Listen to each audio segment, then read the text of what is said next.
안녕하십니까. 오늘 또 예수님의 비유에 대해서 보도록 하겠습니다.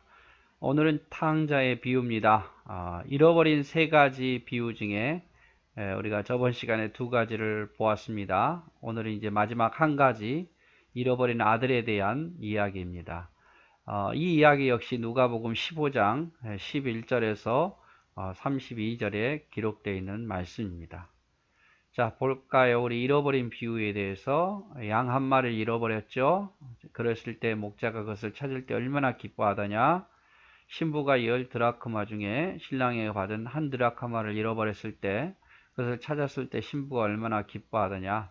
자, 아버지가 아들을 좋지 않은 아들이지만 아들을 잃어버리고 돌아왔을 때 아버지가 얼마나 기뻐하느냐. 이와 같이 하나님 역시 잃어버린 하나님 백성들 한 사람이 회개하고 돌아오면 이렇게 기뻐하시더라 그 말이죠.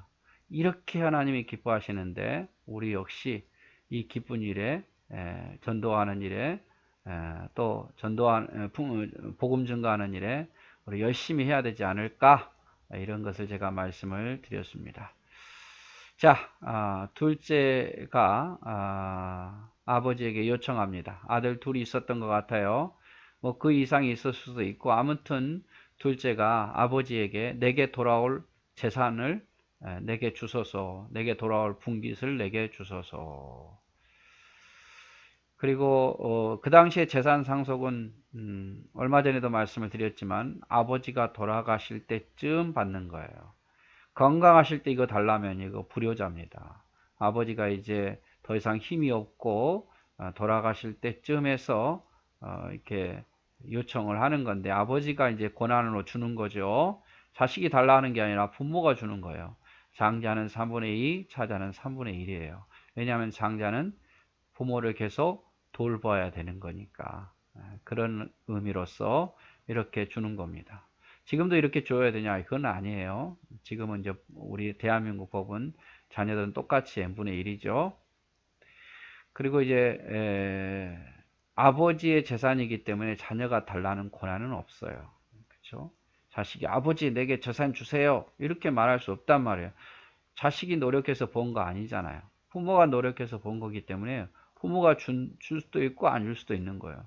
아예 안 준다 그랜들 아무런 말을 할 수 있는 권한이 없어요. 그런데 이 불효자는요, 아버지에게 아직 건강한데도 불구하고 재산을 달라고 말해요. 재산을, 그것도 절반을 달라고 말합니다. 아주 나쁜 아들이죠. 그리고 아버지가 이제 왜 그런지 모르겠지만 그 둘째 아들에게 재산을 줍니다. 재산을 주니까 어떻게 합니까? 재산을 짊어지고 아버지를 멀리 떠나버립니다. 이런 불효자식이 있는 거죠. 그렇죠? 예. 부모 마음은 어때요? 자식이 곁에 있으면서 함께 있기를 원했겠죠. 근데 받자마자 어디래요? 멀리 떠나버려요. 그만큼 아버지를 싫어한 거죠. 싫어한 거예요. 자, 멀리 가서 먼 나라에 가서 어떻게 합니까? 허랑방탕하게 허비합니다.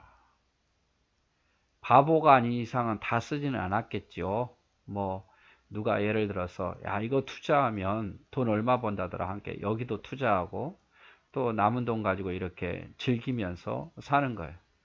돈이 다 없어지라고 생각은 못했을 겁니다. 그런데 어떤 큰 사건으로 인해서 모든 돈을 다 잃어버리게 됩니다. 투자한 돈도 잃어버리게 되고, 그래서 흉년으로 다 망해버렸어요. 흉년으로. 부자 될 줄 알았는데 흉년으로 다 망해버렸어요. 그래서 돈이 하나도 없으니까 어떡합니까? 돼지떼를 치면서 돼지 먹이 쥐엄 열매로 생명을 유지합니다. 여러분, 유대인들이 돼지를 치는 거를요, 돼지는 부정한 짐승이거든요.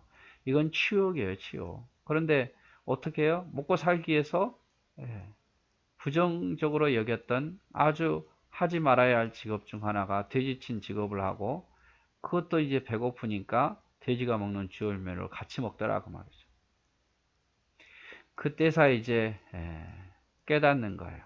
자, 이 탕자가 아버지께로 돌아올 때는 먼저 뭐가 있어야 되냐? 깨달음이 있어야 됐어요. 깨달음. 깨달음. 뭘 깨달았습니까? 내가 하늘과 아버지께 죄를 범했다.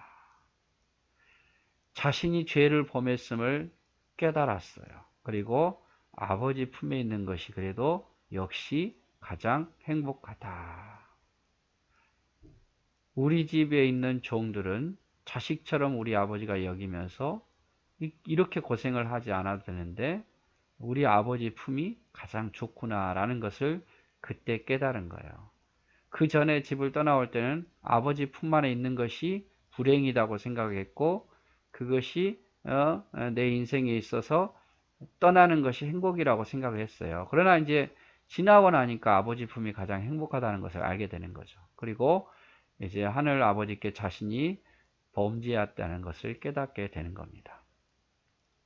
이건 우리도 마찬가지입니다. 우리가 하나님을 멀리 떠났다 돌아오려면 어떤 단계가 있어요. 그건 뭐냐? 내가 하늘과 아버지께 죄를 범했다고 내가 죄인임을 알아야 돼요. 내가 죄인임을.